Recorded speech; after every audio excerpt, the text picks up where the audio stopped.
The protagonist mentioned that naturally the end of the era of the humans came. Though there was some chaos, it was by no means as tragic as the events spoken of in the previous era. Although she was asleep, she only knew by hearsay. The protagonist was riding on a dog and told Mute that she needed more protein. The Mute mentioned that they are going to finish that packed lunch. But as for the problem of nutrition, the protagonist asked him if a packed lunch is not kind of lame. She murmured that if they hunted animals, it would have too much excess, and if only there were some small rabbits, and Mute responded that she knew that already. The protagonist was amazed and said she is a robot, and stated that meat is important to robots too. Mute responded that she does have the enzymes required to digest meat, but she really just wants to slap that designer of hers who didn't fix her unbalanced diet. The protagonist replied that it's not unbalanced because it's food for the soul.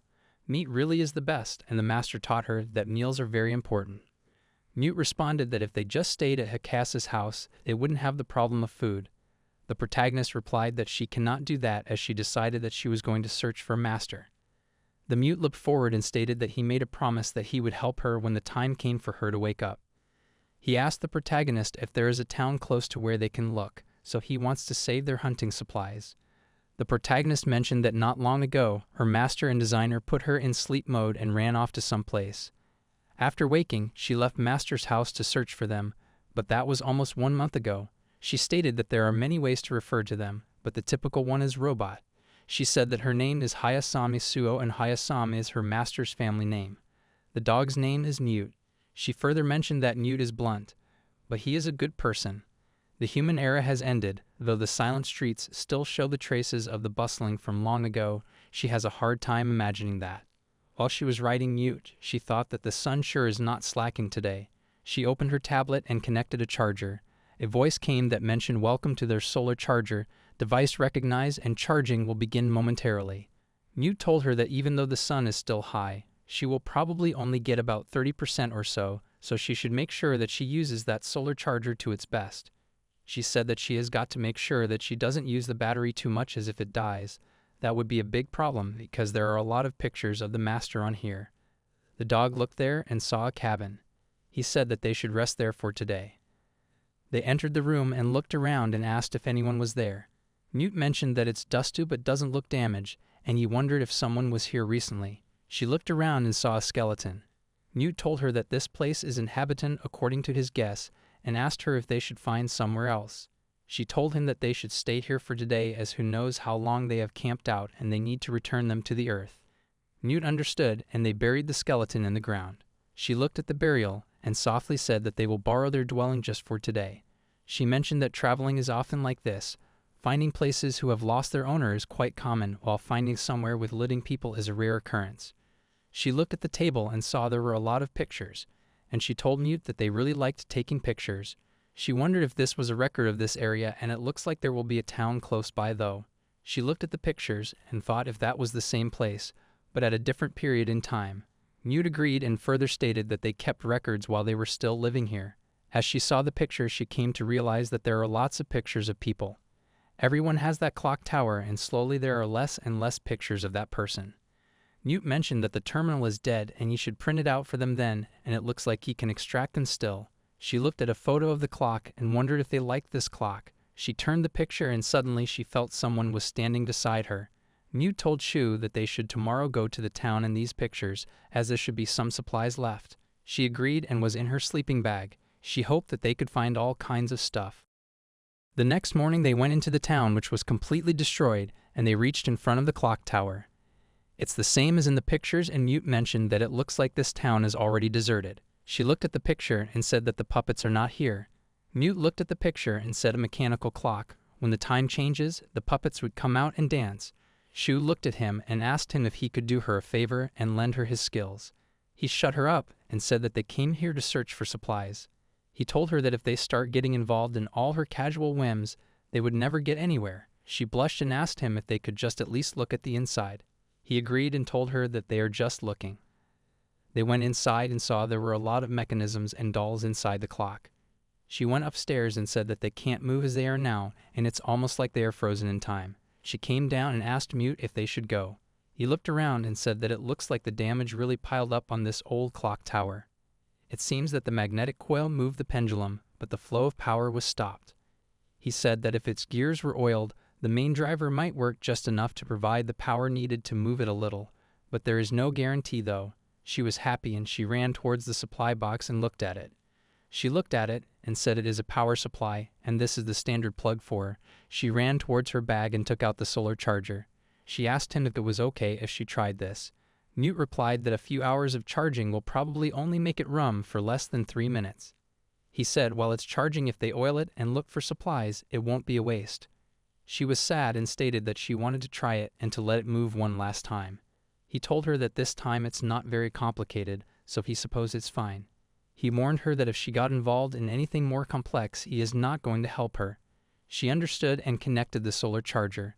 She saw a box and figured that this must be machine oil, and Mute responded that it looks like they can still use it. They oiled the machines and went out. Mute said for the time being, they can search. If they are lucky, it will charge. She asked him if they should look for a grocery store and maybe some ammo then. He said that's fine for now. They entered a shop and she found the ammo. As they looked around, they found food, and she told Mute that they had vacuum-packed pastrami. They collected the food, and he told her that it's already noon and they should head back soon. She said that it's been a while since she had meat, and if she were to slice it and get an idea. They went out, and she told Mute that they should have lunch. She took out the ingredients, and it was preserved meat and some wheat bread she brought from the house, and said that she would use 2 of them today. She explained that slice the bread into halves and then spread butter on them. Alternate placing the pastrami from just now and some sliced cheese, then some pickles, and they should use some preserved paprika as well. Vegetables are important for texture, because meat is a little salty, and accent the flavor with some ketchup, and slowly mix in some mayonnaise and mustard. Finally put the other half of the bread on top. She made the preserved meat and paprika hamburger sandwich, and it was finished. Mute was happy to look at the food and mentioned that every time he couldn't help but think that he was glad that he chose to travel with her. She laughed and said they should eat then. She ate the burger and was delighted with it. She said it had professional meat, crunchy, vegetables, and cheese. Whoever made this sandwich they are eating must be a genius. Mute said if she was not exaggerating a little and whispered that the person who made this is quite excellent though, so it's tasty. As she ate the burger, she looked at the tower and realized that it won't work after all. Suddenly, the mechanism started to work, and they heard a sound. She turned around and saw that the dolls came out of the tower and were singing. She was shocked to hear the music, and the solar panel voiced that it cannot detect the connected device battery. It requested to check the device and the connection. She was stunned and explained that with that, the clock tower's main power supply ceased to function, and she was able to experience the fairy's last dance and the bell's last chime. The clock tower still watches over the town, and she wondered if the sound was able to reach the buried person too. She smiled and said it was a brief moment of joy. Mute was shocked and told her that he never thought it would move to that extent. She smiled and mentioned that it looks like the number of things she wants to talk to the master about has increased again. He looked at her and told her that when she is like that, she is beautiful, and it makes him happy that he was born into this world. She was surprised to hear that, and as she looked at him, he told her they said something like that before, just flowery words without meaning. She told him that master is not just flowery words. He asked her if they should go and collect the charger. They left the town, and she looked in her tablet and stated that from here on is Manamyotogain, and said this is probably fine. Mute responded that they need to make sure to use the railroad. She looked in the map and mentioned that the closest place where the railroad infrastructure starts is a town called Aohara, and Mute replied that it's still pretty far away. She said that the only clue they have is the Manamyotogain research facility, so they should go there. Mute figured she was not taking suggestions. She told him that she has never been on a train before, and she is really excited to see how huge it is. She wonders if it is okay for a dog to ride. He was flustered and said if dogs can't, then what they are going to do, and she responded that they will be fine. Suo said that the era of humans has ended. How much time has passed since then? That is something she honestly does not know. If she remembers correctly, it has been 4 years since her activation, so she thinks it must have happened many, many years ago. About the last era, things gained from reading books, and the tablet she carries are the extent of her knowledge. As she explained these things, rain started to fall, and suddenly it was pouring heavily. Mute said that it was evening rain, and he didn't notice it coming. She said it was so cold, and he told her that they should search for a building, and he is going to run, and asked her to hold tight. He ran for a while and saw an old building. She looked at the building and said it was a big building. Mute mentioned that they can wait out the rain here. As they walked in the hallway, there were a lot of rooms, and Mute looked in one of the rooms and said that this room doesn't have a lot of debris and for now they should rest in here. As they rested in the room, she told him that it really startled her. He responded that it was a terrible experience and they are both soaked. She stated that it was a little fun. She looked at the ceiling and wondered what kind of facility this used to be. Mute replied probably a school and said there was a large shoe shelf and lots of desks. She asked if that's a place where lots of people gather and they all study together. He agreed and explained to her that when the population declined, reorganization started, leading to almost all the schools being closed, and now there aren't any large schools like this anymore. As she dried her clothes, she mentioned that large schools were very important and there were lots of people back then. It seems like it would be lively, but this room is a little small. She hung her clothes to dry and grabbed her gun. She dismantled it and cleaned all the parts. It started a fire and she told him that she wanted to take a bath. So much dust had gathered on her hair and skin. Mute looked outside and said it doesn't look like it's going to let up anytime soon and suggested that they should stay here for today. He further stated that he is so glad that they stopped at a place that manufactures poultry along the way, and she said that the fried chicken was so tasty, and they even shared some of the chicken meat and fast-drying meat they had. She smiled and suggested that they should use those for today's dinner. She heard some sound and loomed outside the door. There was no one, and she asked him if there could be someone else here as well. Mute was confused and she explained to him that it almost sounded like a child just passed through the hallway. Mute was scared and asked if it could be a bandit camp, and then said if that was the case, they would have been found long ago. They looked outside and saw it was a fox. Mute was relaxed as it was just a white-tailed fox and stated that wildlife has settled down here as well.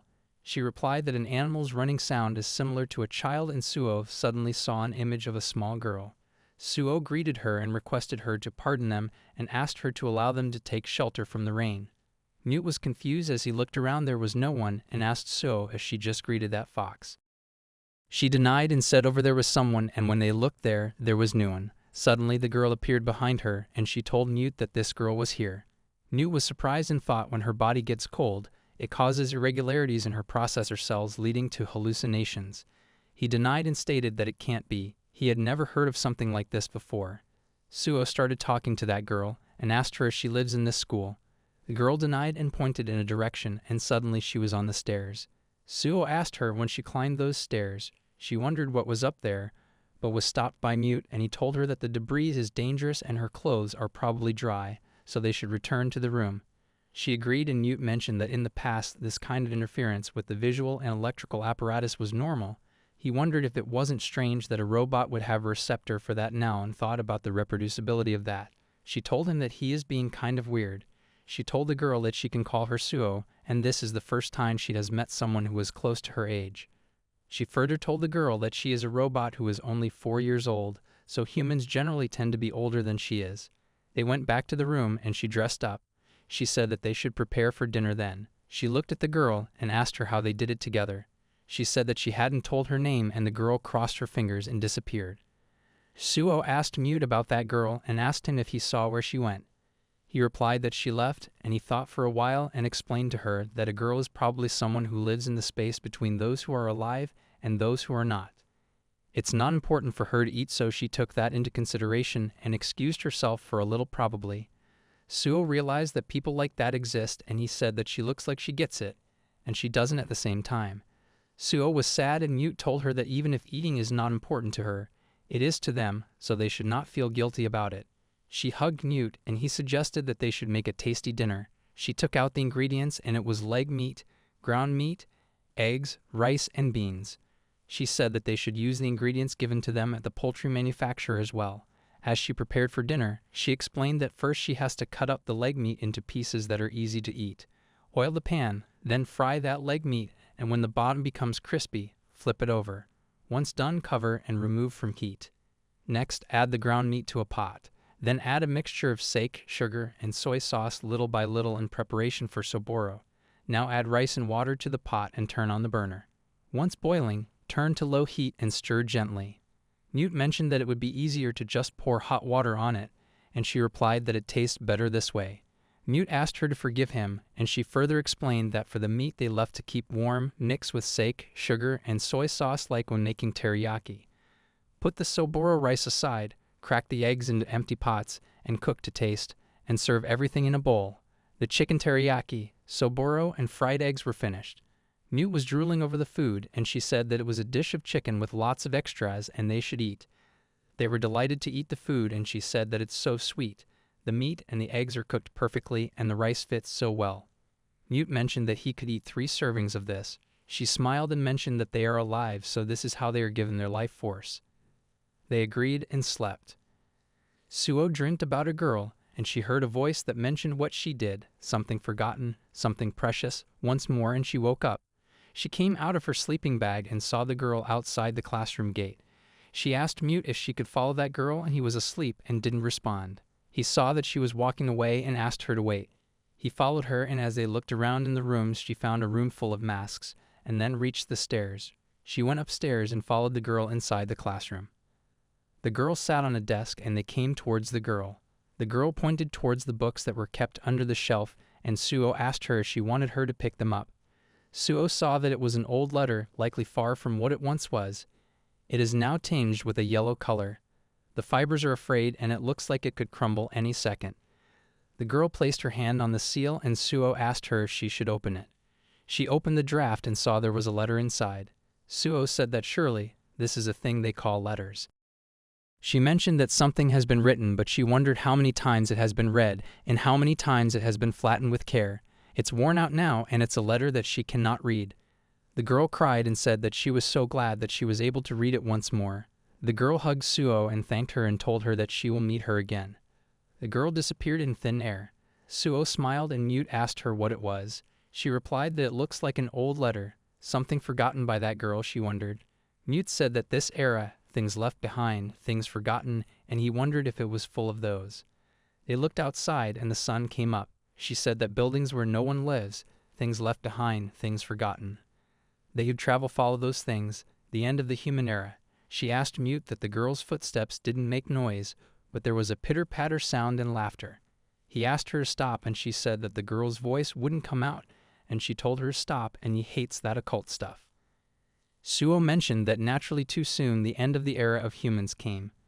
She said though there was some chaos, it was by no means as tragic as the events spoken of in the previous era. Although she was asleep, she knew only by hearsay. She smiled and asked Mute if they should set up here for the night. She suggested that they should light a fire and make some tea. In the morning, a man woke up with birds chirping, and a dog came into his room. He wished Cory good morning. He went out to clean himself and gave packed food to Cory. As he ate his breakfast, he mentioned that it is nice weather today, and after their food he changed his clothes and asked him if they should go and greet them. He went to a graveyard, and as he lit the candles he named some of the people like Neo, Hitagi, Ito, Kogi Kanari, and wondered how many years it has been since then. He wondered if his remaining time would be spent like this while he tended to the graves. He can provide himself with enough food for 20 more years. It's been several years since he has had meat though, and he wonders if he will be fine like this. He might need to slim down a little. He looked at Cory and apologized for spacing out like that. He asked him what he should do today and suddenly heard a voice. He was scared to think if it was a bear and went to save Cory. It was Mute, and Mute suddenly stopped, which made Suo jump out of his back, and he caught her with his mechanical hands. He told her that even if she doesn't really understand what it feels like to be injured, her body is still fragile. The man and the dog were scared, and Mute excused themselves for startling them. He mentioned that they must be an inhabitant of this place. He said that they are travelers. He explained that they thought if they jumped they might be able to grab an apple. The man was scared and thought it was huge and had concealed arms. He wondered what kind of artificial body it was. Mute said that if this was his property, then he would like to apologize. Suo woke up and apologized to the man and asked him if he was injured. She blushed and told him that they didn't think someone would be living there. She asked him if he was okay, and Mute stopped her while she approached him. Mute explained to her that it is dangerous to approach a human so carelessly, and not to mention that impoliteness and apologizing are 2 different things. The man looked at them and asked who they were. She squished his hand and asked him if it was okay if she talked a little. He agreed, and she told him that her name is Hayasami Suo, and this dog here is Mute. They are travelers in hope of finding someone. She peeled an apple and took a bite. Mute asked her if it was good, and she agreed. Mute asked him if it was really okay for them to be eating like this. The man replied that they don't look like bandits to him, so they can be his first guests in a long time. He explained that travelers passing through here have all but disappeared, and now he is the only one left in this village. She said, though this village must have been lively back then. He introduced himself as Hirasaka Yushi. He insisted that they call him Yushi. She agreed and called him Yushi, and Mute asked her to be a little more careful. He asked her if she wanted to find the person who designed her. Yushi was surprised to hear the word designed and realized she was a robot and the reason why she was traveling in that dress. She stated that she is searching for her master, the person who designed her. While she was asleep, he ran off to someplace. She told him that she wants to meet her master and she wants to eat meals with him and not be frozen. Mute told her that guy isn't worth that and she should stop calling him master already. She refused and Mute told her that she is not his subordinate. She replied that she wanted to put her emotions into referring to him. She stated that the master was an amazing designer. Mute agreed and said he is just greatly lacking in knowledge of her amazing master. Yushi said it looks like the circumstances are complicated and thought what a strange duo. He drank the tea and was amazed. He asked her if it was black tea and asked if her master taught her how to make this as well. She agreed and he thought that the aroma is good and it's on a different level than the instant stuff he makes.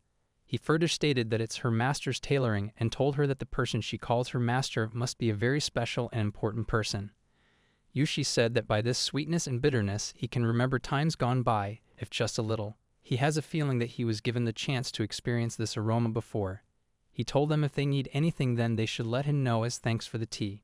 She asked from his precious stockpile and he agreed and replied that he has plenty to supply for himself and for his dog too. He mentioned that he basically can't cook, so all the seasonings and canned food that just sits there is being wasted really. She started drooling and apologized to him. She mentioned that it's just that all the seasonings that they had are all used up. Yushi thought if she could be a glutton for that kind of stuff. She smiled and said it's like business and asked Mute if it was fine. He responded that he doubted that she has thought this through properly, so make something for the trade. She always gets lured in like this, so don't just rush in recklessly. She entered the storeroom and was amazed. She saw there was ketchup and liver paste, canned tomatoes and demi-glace too. She showed him the frozen dried goods. He said that there was a perfect housewife and thought he can only carry so much. She looked at Yushi and asked if it was really okay for them to take anything and said these are goods from the last era. Yushi responded that he doesn't mind and they are useless to him anyway. He explained that since he lives alone and can't cook at all, he thought he would provide enough for them to fill their supplies. She asked him if his reserves would be empty and he agreed. She grabbed his hand and told him that he can't do that. Humans need to eat properly and they can compare it to robots not getting enough fuel, and even more, he is a man so eating meat is extremely important. Mute told her to not suddenly grab someone's hand like that. She turned around and told Mute that she had decided that this afternoon she would make lunch for everyone. She further mentioned that tasty food is nourishment for the soul. Mute replied that is not really what he is worried about, and Yushi told her that she doesn't have to go that far. She replied that she wants to make food more than anything because while traveling, there are not many things one can store at room temperature. She looked cheerfully at them and they agreed.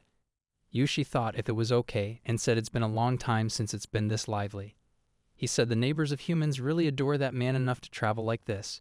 Mute said that sin is his. Yushi looked at him and was confused.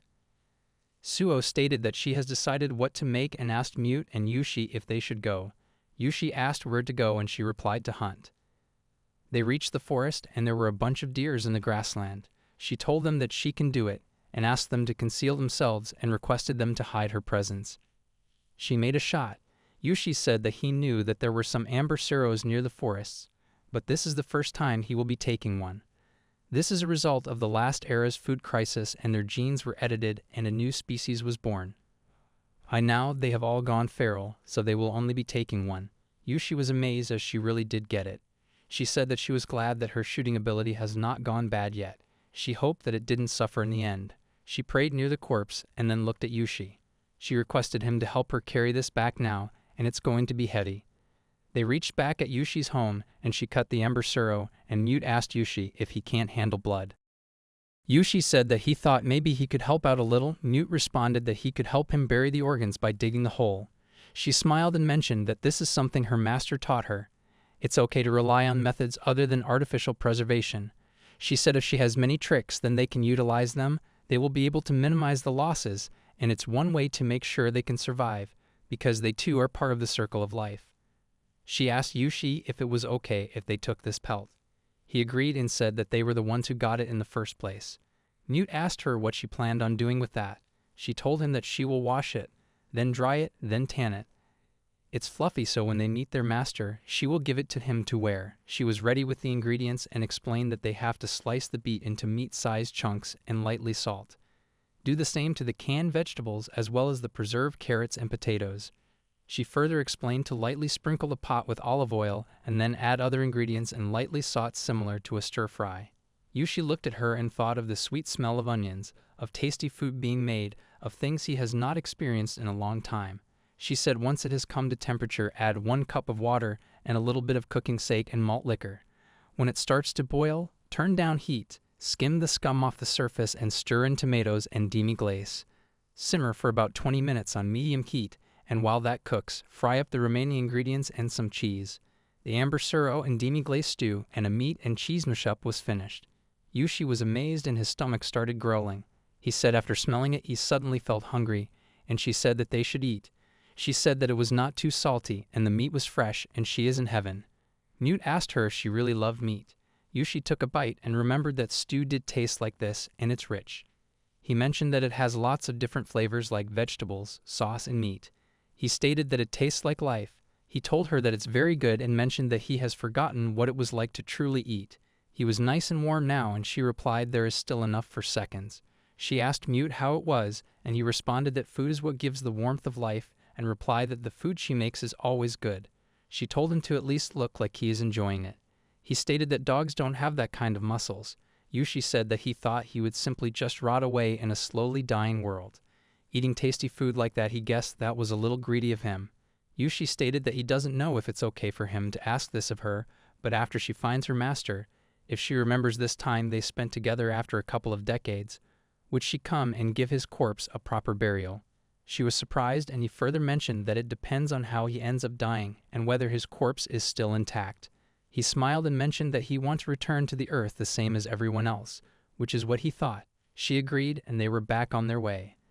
Suo said that naturally too soon the end of the era of humans came, and they are the neighbors of the last humans born in that era. She said he was a nice person, and Mute replied it was just a coincidence. Mute said he made a weird promise too, and she said it's fine. She told Mute that if he never came and woke her up, then she too would probably just be forgotten trash in the end, and that is a sad thing to think about. Mute asked her if the professor is already dead, then what she will do. He told her that people don't live this long. She responded that if that time comes, then that time comes. She will probably cry a lot, and then she will think. She laid on Mute and thanked him. On the 1083rd day, she woke up, and the person thanked her for living. The professor was sorry and said when she wakes up in the future, she should live life for her own sake. Mute said that the person who should do the thanking should be him. She asked him why, and he told her it was no reason, and now the conversation is over. Suo was flustered and requested him to explain properly, and Mute replied that conversations that are over. Suo said that the human era has ended and the roads built have now started to vanish little by little. She stated that it smells a little like salt. Mute replied that it's strange as the coast shouldn't be close yet. She mentioned that the main road service drones have yet to leave them, but year by year it looks like nature has taken its course. Mute was surprised as the ocean was there and said that the map data said there should be land though. She asked if the ocean had spread out. Mute wondered if the sea level has risen or if the land has started to sink. Either way, it looks like they are going to need to update their data. She thought if there could be another, and Mute response, it doesn't look like it, and taking a detour would be too much it seems. Mute mentioned if it's connected to the ocean, then it should have a tide as well. So waiting for the ebb is the only thing they can do. She was looking in the ocean, and Mute said that the ebb won't come until 6, and if it turns into a shoal, they can probably cross by swimming.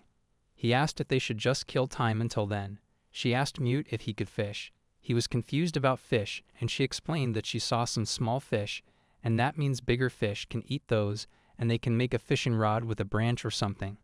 He figured that an impromptu rod and some string, and if they were small, they could probably catch some mackerel. She was excited and said they should try it, and it's not very easy to get a hold of fish anyway. She started imagining about shiroyaki, fried fish butter sot, and he said we have too much free time anyway. She started running and said they should look for a place that can function as a pier and a place that has depth of water. At a distance she saw a car and a man standing in front of it. He began to pull out his gun, and Mute shouted that they are travelers and her gun is not for use against people. A girl hugged the guy from behind and asked Shatora how to tie a lure. All of them were surprised, and she asked them who they were and asked them to state their names. Suo introduced herself and apologized to them for surprising them. She told them that they are traveling. Mute told Suo to not just recklessly tell people who are on guard like that her name. The girl replied that she was Temrei Suzu and the guy was Tsukishiro Shatora. They all sat down and had tea. Suzu realized that the general outline of their situations were similar. Suo asked Suzu if it was okay for them to go together. Suzu responded that they both have to travel through here and it's an advantage either way, and they don't want anything to come back to bite them. Suzu stated that the tea is very tasty and thanked Suo for sharing some with her. She looked at Mute and told Suo that her companion seems like they have changed a little now. Suo told her that they are traveling in search of a person. Suzu said as expected, someone with cute clothes would be similar and also hard to come by.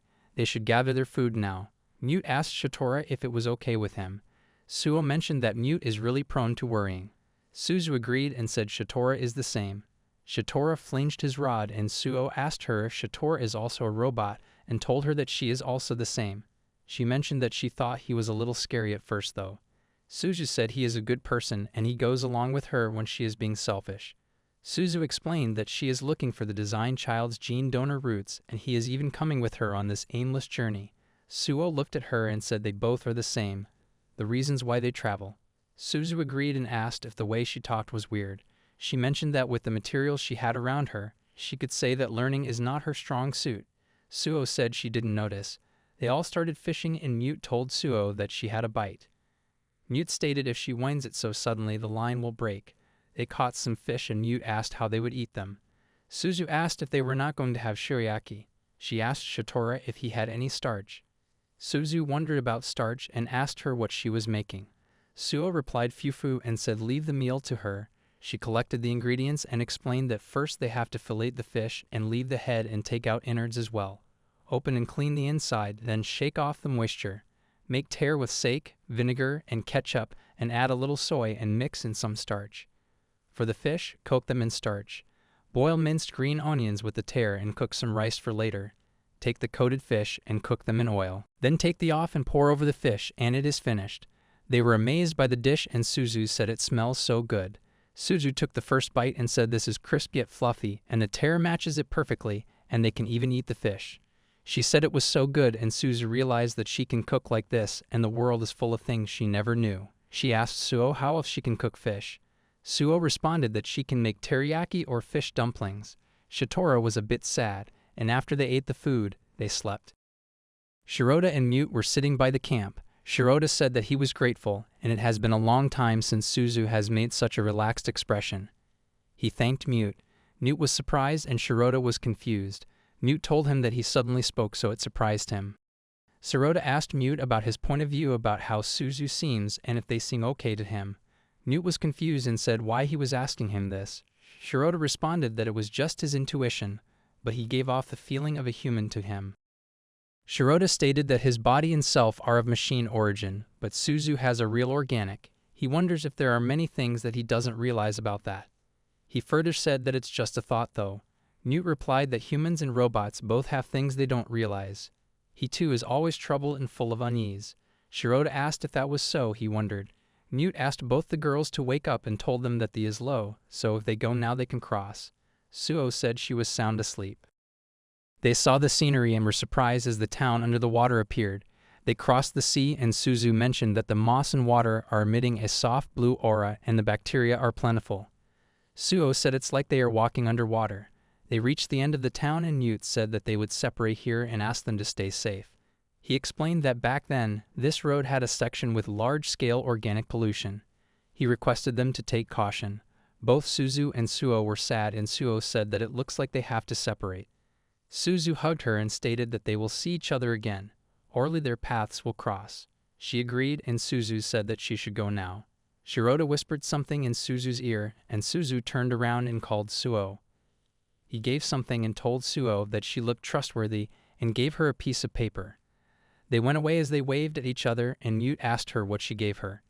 She replied that it looks like an ad to a portable terminal. She smiled and said now she has someone to send letters to. Suo said that sometimes people's paths cross, and so does parting and promises of another meeting. Now the railroad stop is only a little further. They were worn out. Suo started to think they would both fall in the mud, and the ground would surely become muddy after that rain. She said that she wanted to take a bath, and Mute told her to hang in there as he could see steam off in the distance. There might be an onsen there. She thought of an onsen and asked Mute what it was. Mute realized that she has never seen one before. He explained that an onsen is a bath that sources its hot water from underground. This country has many volcanoes, so water like that is abundant. She was shocked to hear from underground, and it was warm. He stated that the water comes from deep down where magma flows. Onsen are larger than normal gnats, and the water has minerals that feels nice. She started chanting onsen and said she wanted to go to an onsen. She mentioned that if the master sees her like this, he and they would laugh. Mute agreed and said in case they should look for an entrance. They reached the Todo geothermal plant number 16, and there was complete silence. Mute realized that it was not an onsen, it was a geothermal plant. Mute tried to use his hand for authentication, but it was declined. He hacked the door lock and the door opened. She was surprised as it opened, and she asked him what he did. He was silent, and they went inside. He stated that they should see if there is anything here in geothermal plants, also draw warm water. As they walked inside, they saw that everything was destroyed and was in debris. Mute mentioned that it looks like it's been a while since it went abandoned, though the machines are being maintained to some extent. There was a pake that made a sound and welcomed them to the Todo geothermal plant. It asked them if they were here for a tour of the facility. He explained to them that if there is any damage or interference to the plant operation, they will be forced to exit the facility. Mute replied that they are here to tour and they would like to learn more about the uses of geothermal energy.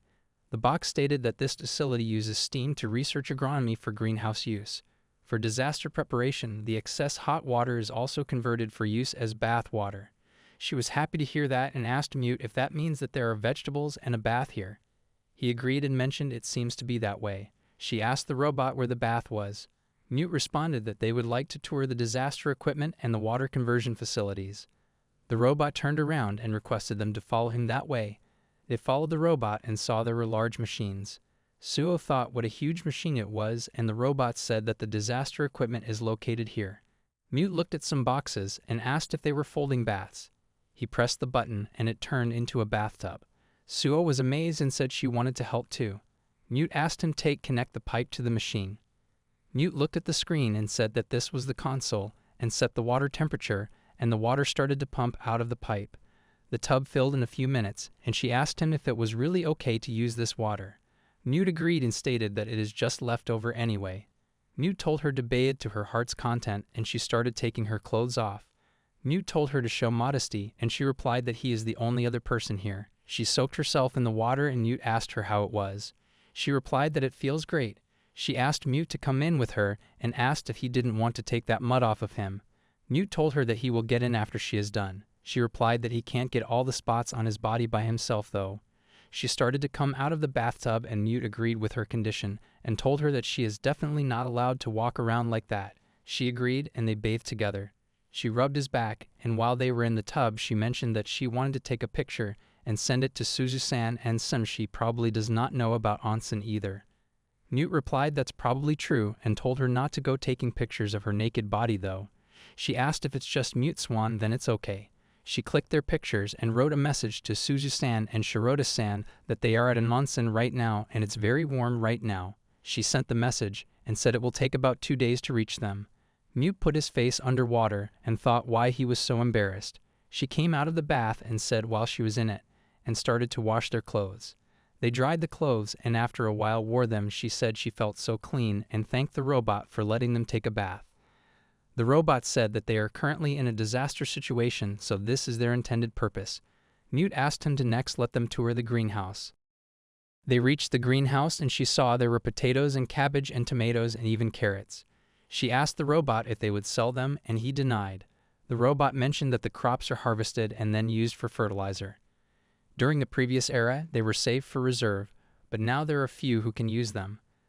This is the only room that is still in operation and requested her to use them as she wishes. She looked at Mute and asked the robot if that was really okay. The robot turned around and said that they are automatic units and they do not require them to function. Mute mentioned that they should use them, and it's not like they have a surplus of vegetables. Suo said that she would like to try something with hot water. She brought with her cabbage, carrots, onions, potatoes, and tomatoes. She first cut the ingredients into bite-sized chunks. She took the bird that they caught earlier and cut it at the neck, soaked it in hot water, and plucked off the feathers. Now the bird was spotless, and she mentioned once it has been stripped clean, cut the legs and the wings off for use. Cut those into suitable sizes like the vegetables. Put the meat and the vegetables into a pot filled with water. Add salt, olive oil, and a bouillon cube as well as lightly season. Cover and steep the pot in hot water and then wait for about 2 hours. Mute mentioned that it will be exactly lunchtime after they are done waiting. He is looking forward to it. She went to the robot and asked if they had spare parts here. She told Mute that she wanted to return the favor to them as well. The robot replied that primarily they are restricted to obeying those who oversee this plant. Such a request causes an error in the plant's regulation protocols, but if this situation is classified as a disaster, then a general unit is able to temporarily grant permissions. She said of course and thanked the robot. They went to the storage unit and checked out the spare parts. Mute requested her to be careful and not hurt herself. She agreed, and after a few efforts she connected the robot's leg. The robot said that it was reading the device and that the setup was finished. The robot mentioned that it has been connected properly. She walked away and said that the food should be ready by now. Mute replied that they should return then. She lifted the pot lid and there was a nice fragrance of the cooked food. She stated that it smells good, and Mute responded that it looks like the flavor of vegetables and meat came out well, and if they had this with rice it would be great. Suo was surprised and agreed. She said that they should do it right away. She prepared the rice, and after a while the various vegetables and bird meat pot au feu and flavorful soup-cooked rice was finished. She suggested that they should eat, and she was so hungry. Mute stated that being forced to wait made it seem even longer. They both had the first bite, and it was delicious. She said it was so hot but tender. The saltiness and the oniony flavor is so tasty. Mute stated that the rice is delicious too. She looked at the robot and thanked it for taking care of them. The robot stated that it was no trouble and further said that they will always be here, living within the bounds of the AM maintenance server. Here they will stay. They went out of the plant, and she said that both her body and stomach are nice and warm now. Mute stated that they should be careful not to fall again while they walk. Suo mentioned that ever since they left on their journey, they have met all kinds of people. Somehow the amount of things to think about have become quite large. She can't express those feelings in words well though. Mute replied that when she had it figured out, he would like to listen about what she was thinking about. She replied things like her sense of self, and Mute told her it's okay to think it over slowly. He said, sense of self, how interesting. Suo mentioned that even before the end of the human era, it appears that the climate too was changing, and now, all that's left to record that era are the traces of some relationships unknown to them. Their words hold no meaning any longer. Even now the things they know of this era are likely beginning to change as well. She sneezed and said that it got cold so quickly. Mute said hail season, it seems like it's later every year. Autumn must be close. She realized it's almost winter, and autumn will only be about 3 weeks. Mute said that he would like to find a place to settle down before then. He further mentioned that traveling in winter is harsh, and there should be something left of the town near the railway station. Suo hoped that her master was somewhere warm. There was a cold breeze, and they shivered because of the cold. She hugged Mute and said they should start a fire and eat something warm. Mute agreed. They started a fire and she made tea, and then she opened the box that was on Mute's back and took out some packets. Mute realized those were the preserved foods Yushi-san gave them and asked if they were noodles. He said it was nostalgic and explained that they are instant noodles. He stated that they were very popular in the previous era. He had some long ago, and they're filled with calories and carbs though. She said calories and carbs and asked what about vegetables. Mute looked at the packet and told her that it looks like this is the kind that does not have extra ingredients, and he wondered if these are still in production. Her stomach started growling, and she took her gun and asked Mute if she could go and hunt a little. Mute replied that it's so cold that she wants to eat something warm. She replied because it is cold, they need nutrition. She explained that the phrase season of feasting was used a lot back then, and when the cold season comes they have to store up energy. Mute asked if they were going to hibernate because that's the kind of message he was getting from this. She told him that she wants him to have proper nutrition because she can't travel alone. Mute said that she always talked him into this stuff, and he wondered who she got this stubbornness from. He further stated that he is coming with her, and this is definitely something she shouldn't do alone. They reached the top of the hill and her sniper mode was ready. She used distance overlay, thermal lens, and enabled them. She saw striped rabbits 800 meters away. She made a shot and there was a loud noise. They reached near the place where the rabbits were and they found a dead one. They prayed for a while and then her stomach started growling. She said that she was concentrating so hard that she got hungry. Mute told her that they should hurry back. They reached back and she removed the skin of the rabbit and mentioned to cut into the ankle and tear off the fur, open the stomach, cut an opening from the rear and remove the organs, taking care not to damage them. Turn upside down and let the blood drain and then cut into individual parts. She mentioned that if they are having noodle soup, then maybe she will use the ribs. She further stated that this time the unused parts will be salted and soaked in sugared water for preservation. She took a bite of the raw meat and Mute told her that raw meat is dangerous, and she replied that it's probably okay, it is just a little. She said for the soup canned corn, carrots, onions, and cabbage. She started by cutting the carrots into semicircles, the onion into fine slices, and the cabbage into square chunks, and then stew the onions with the meat until they become clear. She ate some of them and said that carrots are soft now too. She finally added the soup base and the dried noodles. She said while untangling the noodles, stir for 3 minutes. She took some noodles and thought for only 3 minutes. The striped rabbit rib and vegetable noodle soup was finished.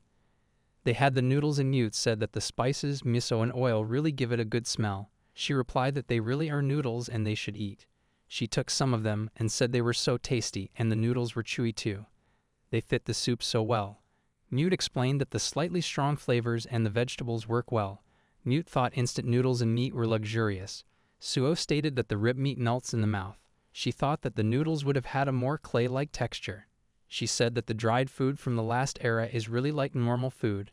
Mute responded that simple and tasty must have been valued back then. He said even though what they just had was pretty good, and while she thought rice cakes or clay could taste like food, she drank some soup and said it was so warm. She stated that even with instant food, there were people who wanted to cook as well and thought just what kind of era it was. She remembered her master who told her that he would teach him how to cook. She mentioned that delicious food is nutrition for the soul. She looked at Mute and told him that they have 2 more packages of noodles and asked him if they can have this 2 more times. He agreed and she said that things that will change, things that can't be passed on, and things that don't change. She told Mute that she will smoke the leftover meat after they are done. Suo mentioned that she wants the knowledge of cooking tasty food to remain in this world because there are still many that enjoy tasty food is what she absent-mindedly thought. Suo mentioned that just before the end of the human era, the robots were born. Until then existences known as AI lived alongside humans, but Master always said they were different from AI and they were designed with a different purpose. She said it looks like it's this way. Mute told her that it's dangerous and she replied that she is coming down. He tried to climb the stairs but realized if he went up there it would probably collapse. Mute looked around and thought this place, and that person's laboratory should be there, and suddenly the stairs cracked and she fell. He tried to catch her, and she mentioned that while becoming closer to humans they learned to think for themselves. They are the neighbors of humans and masters. The stairs crumbled, and as her eyes opened she looked up and saw Mute was holding her. She saw that the rod was in her leg and she started crying. She apologized to him, and he told her not to move and stated that she did not need to apologize. Mute said that he is the one at fault here that he let her go up there. He saw that the iron rod went into her leg, and he asked her to breathe deeply, and told her not to force herself to say anything. He took out the first aid kit and thought that he could cover the wound, but what about the rod? He explained that her body structure is almost the same as a human, but if he carelessly pulls it out she will lose blood, which is circulation fluid. He further mentioned that while the rod remained in her body the micro-machine cells can't regenerate, and thought what to do in an emergency like this. He told her that an acquaintance's laboratory is nearby. He will carry her there. It will hurt, but he wants her to try her best for a little longer. She wondered about Mute-san's acquaintance. Mute responded that they are a kind person and they should be able to get medical attention there. He gave her a pill and mentioned that this is only temporary, but it should stop the pain. He stated that he is fine and he can ride her like normal. She denied and took out her cell phone and sent an emergency message. There was a small town and the phone of an old woman started to beep. She saw that there was an indiscriminate emergency signal and said it is rare. She thought it was probably a bulletin from the government general. Her doorbell rang, and as he opened the door she saw there was Mute and Suo on her doorstep. She was surprised to see them, and Mute apologized for being so sudden and asked her if she would lend them her abilities. He showed the injured leg and she understood and asked them to come in. She told Mute to carry the girl to the operation room. He thanked her and Suo looked at her, and the old woman patted Suo and stated that it's okay now and she has done well. They went into the operation room and she completed the operation. Suo thanked her and the woman replied that her partner here had already done plenty of thanking. The woman explained that her bone was not pierced, so she distributed new muscle tissue and micro-machine cells into the wound. In 2 or 3 days she will be walking like normal. She used the sedative so Suo may feel drowsy for a while and requested her to take time to rest up. Suo looked at her and said that she heard she was an acquaintance of Mute-san. The woman was surprised to hear Mute and replied that it's something like that and asked if she was not hungry. While she clenched Mute with her arms, Suo responded a little and the woman requested her to wait a little. Suo introduced herself and asked the woman about her name. The woman replied that she is Mizuke's Fuki, a retired designer. She dragged Mute and asked him why he didn't come and help her out over here. There was a little kitten and she patted her. Suo said that person reminds her of Master a little. Fuki and Mute were in the kitchen and she told her that one looks good and asked him to cut this up into suitable chunks. He understood and then she first filled a pot with water and dropped many things into it. He was shocked and asked her what they were and she replied that they were pork bones and then boiled them for soup stock. She said wash some rice and boil. Mute looked at her and thought how many servings those were. Fuki turned and looked at Mute and asked if she likes meat.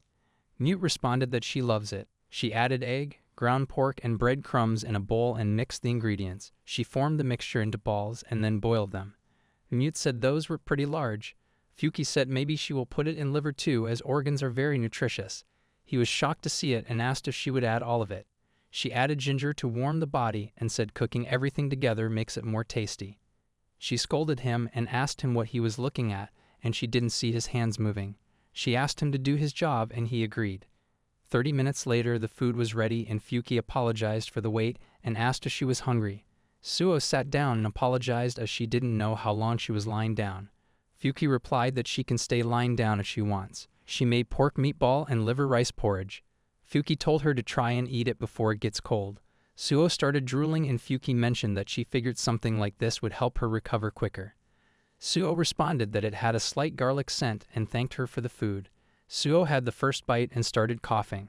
She told them that she is okay. She mentioned that the garlic and pork flavor is so strong and has that kind of taste and further told her that it makes her warm inside and it's delicious. Suo told her that the rice balls and meatballs really fit well and she loves it. Fuki was glad to hear that. Fuki asked her if she likes to eat and Suo agreed and stated that she was taught that delicious food is nutrition for the soul. Fuki was surprised to hear that and then smiled and replied that it is important. It was night and Suo went to sleep.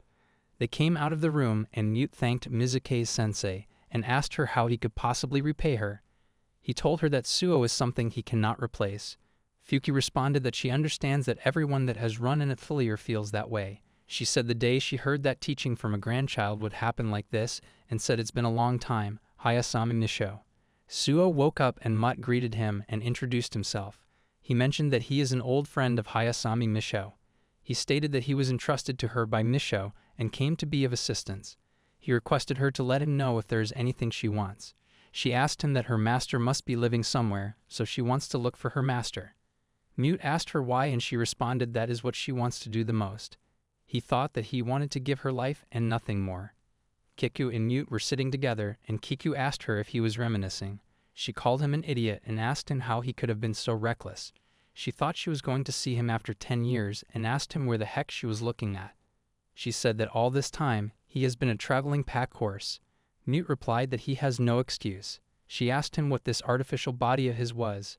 Mute replied that the lab passed the railway and told her that is all he can say. She realized that it's advancing fast and he agreed. She apologized for saying that and he told her that it was bound to happen sooner or later.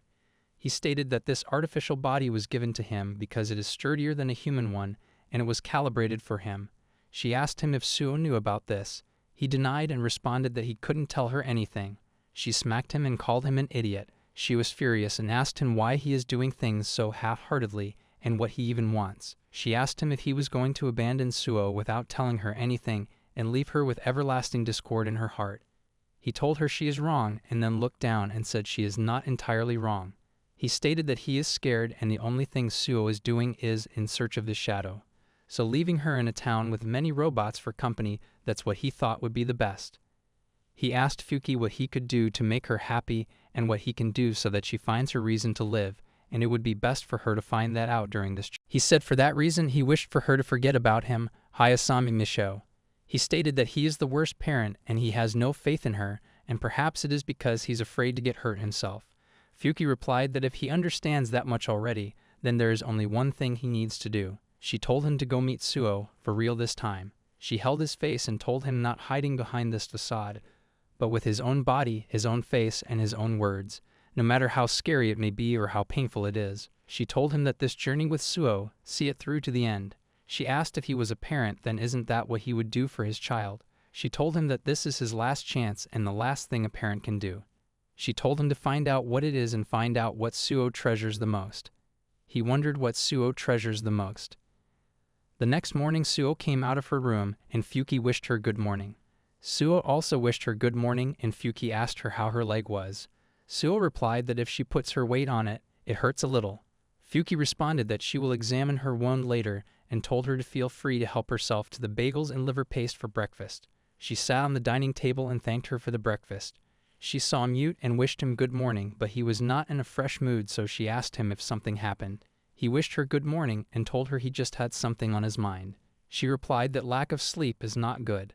Mute starred in Suo's eyes, and then Fuki interrupted them. She stated that because there are more of them than normal, they should make something special. Suo asked something special and she agreed.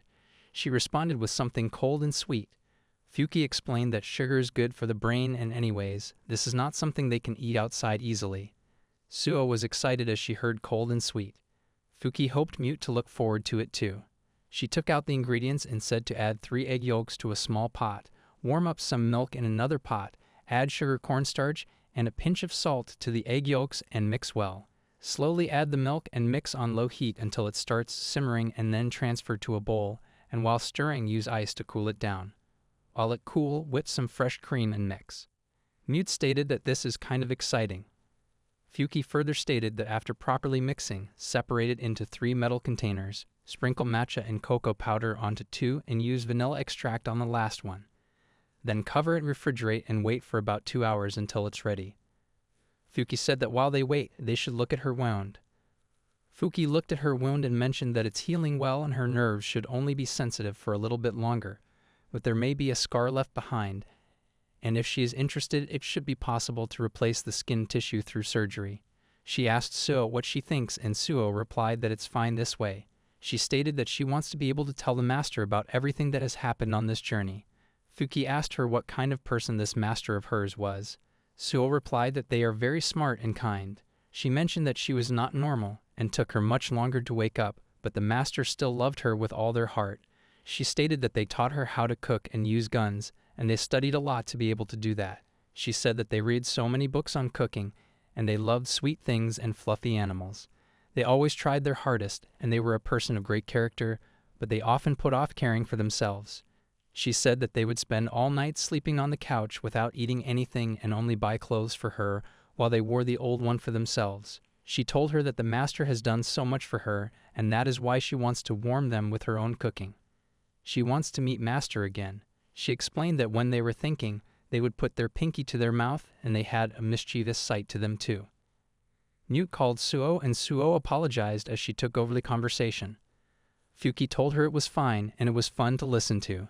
Fuki said that she really loves her master. The phone started to beep and the time was finished. They took out the containers and chocolate, vanilla, and matcha homemade ice cream were finished. Suo was happy about the homemade ice cream and Mute said this is the thing Sensei used to make for them. Fuki responded that idiot's most defining memory. They all had a bite and Suo said it's so sweet and the flavor and the freshness, and it just melts in her mouth. Fuki mentioned that it's been a while since she made it and said it's tasty. Mute said it was nostalgic and Suo stated that the master would make the same thing from time to time and they really liked it too. Mute asked Suo that she really watched Misho well. Suo smiled and Mute thought that right now, the thing that matters the most is what he can do for Suo. It was night and they were leaving. Suo thanked Fuki-san for taking care of them and Mute told her that they will return the favor one day. Fuki replied not to worry about it, and she did what anyone would do and further asked Suo to hurry along to where her master wanted. Fuki and Mute shared a look and Fuki told her to keep going until she can meet them again. They were back on the path, and she said that they must make sure to reach the lab, and Mute said he knew the path. She was confused, and Mute thought that by leaving on their own or being forced to go, they must face their issues. To fulfill that last thing he must do as a parent, Suo asked him what happened all of a sudden, and he replied that it's nothing and he just thought to say something. The final thing that can be done for Suo. Suo's phone rang and there was a new photo message. It was from Suzu, who told Suo that they had arrived at the Organic Contamination Center. Suzu and Shatora were in the Contamination Center, and Suzu asked Shatora to put on his mask. She said that the pollution of the air can gather in the lungs of robots too. Suzu wrote to Suo, they have arrived at the Organic Contamination Zone. The laboratory where they were born is in this area.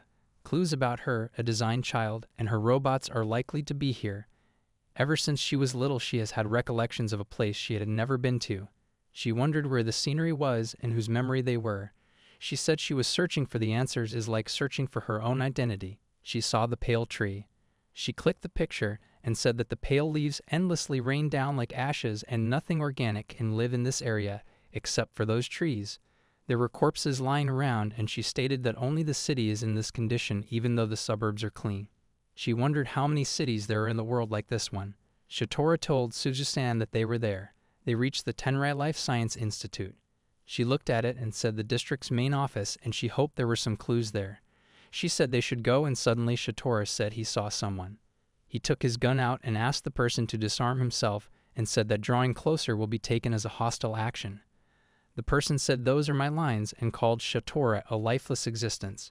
The person told him to drop his weapons and release that person immediately as his purpose is to protect humans. Suzu realized it was an android. The android ordered Shatora to drop his weapons, otherwise he would open fire. Suzu told Shatora not to shoot, and that's a real threat. If he shoots, then they will attack under the premise of threat removal. Suzu called the android and told him that she is the only human here, and thus she has the highest authority, and ordered him to drop his weapons. She stated that they are currently in a state of an emergency, so the disarmament of this person is something only she has the right to permit. Furthermore, according to her, any use of a firearm is a threat to her, so he is also forbidden to fire. The android understood, and Shatora told her it was as expected of her, and she was glad that it ended up all right. The android asked her if she hadn't completely forgotten this place. She asked him about himself, and he replied that he is part of this institution's equipment. Ever since all the people disappeared from here, he has been performing defense patrols. He saw Suzu's pendant and started walking towards her. He bowed to her and stated that he had been waiting. He mentioned that their purpose is to serve humans and said if she wishes to enter the facility, then she may allow him to accompany her. Suzu asked Shirota about what they should do. Shirota responded that he is fine with it. I must follow humans and cannot harm them. He stated that she has higher authority, so her commands should precede theirs, and if there comes a time when they attack her, he will destroy them. Suzu told the android that she will allow it and ordered that they are forbidden from attacking Shirota, and he will also provide them with the information he knows about the facility. The android agreed and thanked her. They went inside the facility and Suzu took her mask off. The android explained that inside here the concentration of the ashes is weak enough that it should not be a problem for their body. He wondered if it was fine to ask why they traveled here, and he cannot believe risking her safety would be worth it. He stated that lifeless existences are not the allies of humans, and humans must not be harmed is not a principle of theirs. Suzu stated that the decision is up to them and all they are doing right now is forgiving the one who assaulted them. The android said that they cannot be trusted and there is always a non-zero chance. Shirota told her not to worry about him and they are in the right. Suzu looked away and stated that she can't agree with that. The android asked her if she would like some food. He explained that the data room is just down this hallway, but there is a storage room for food here. She asked him if it was okay to take some. He replied of course and told her that these are supplies for humans. She took out a chocolate and started eating it. He stated that a single bat contains all the essential nutrients. She thought that Suo really was amazing and having a bar of chocolate for lunch is kind of sad. He wondered about Suo and she explained that was the name of a robot they came across before here. She made resty food for them and said good food was important. She thanked him for this food and said she was grateful. They went down and Azu saw a lot of androids, and when they reached the main screen she mentioned that she wanted to inspect the visual media, maps, and stored genome data. She requested him to display every single result. She saw many pop-ups but knew they were not the ones she needed. The android asked her if she traveled in search of data. She agreed and told him that she is looking for a certain scenery. She stated that inside her head she has an unknown memory, and even though she never left the institution, before she knew it, she understood that scenery. It was a large crater filled with flowers, and she stood there in the middle. She wants to find out exactly where this place is. She wondered if it was a memory of the person she was based from, and even if it is a completely random person's memory, she wants to see it with her own eyes. The android replied that location does not exist. He explained that memory is one of the medical treatments for a clone. It was created to protect a clone's mental stability during early childhood. He told her that it is the memory pattern of affection and relief, and there is no other meaning to it. She was devastated and asked him really. He agreed and told her that is the truth. She realized it's just a fake fantasy. She was on her knees and started crying and apologized to Shirota that she made him come with her on the useless journey. Android stated that he can sing songs, and he knows many different ones, and can ease her stress.